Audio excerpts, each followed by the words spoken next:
Hi guys! Welcome to my vlog. Ngayon papakita ko sa inyo. Ang laki ng box niya.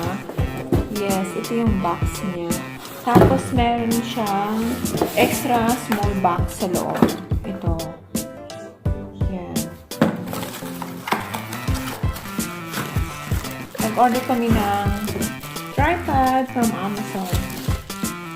This one.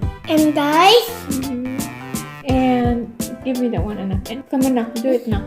I'm gonna help her. Yes. Okay, just put it on. Just attach it. Yes. Oh, did they make it like that? Yeah. You can take off that one. Yes. That one. Okay, come on, you go to daddy. Yeah, thank you.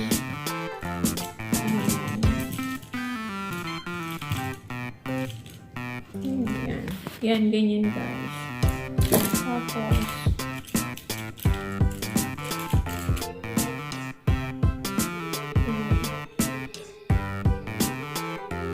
Tapos, ito nabibend mo din siya. Ayan, nabibend mo din siya ng ganyan. Ayan. Ayan. Ayan. Tapos stitching.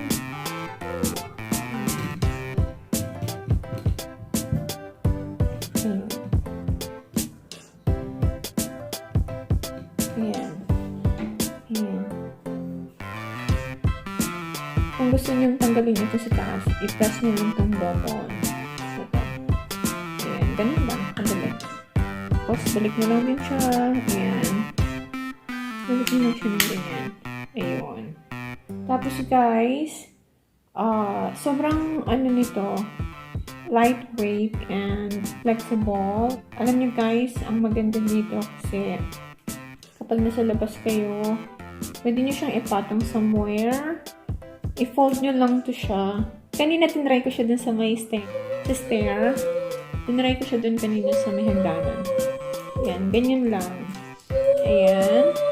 Patong nyo lang siya kasi flexible siya. So, hayaan nyo na lang siya na siyang mag-hold. Ayan, ganun lang siya. Ganun. Kaya, yun ang nagustuhan ko dito. Tapos, kung magagawa naman kayo ng vlog, tas i-stand nyo lang siya ng ganito. I-stretch nyo lang yung kanyang legs. Wait. Ayan. Kung gagawa kayo ng vlog, tapos naka-face sa inyo, yan. Ganyan lang.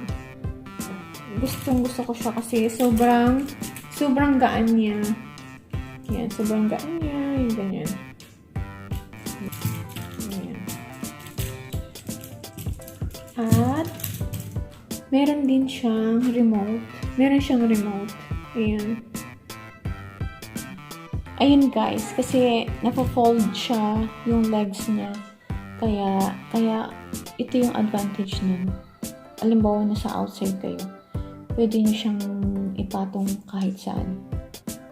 Ayun lang guys, sana nagustuhan nyo yung review na to. And please give me like and subscribe my channel. Thank you guys for watching. See you in my next video. Bye!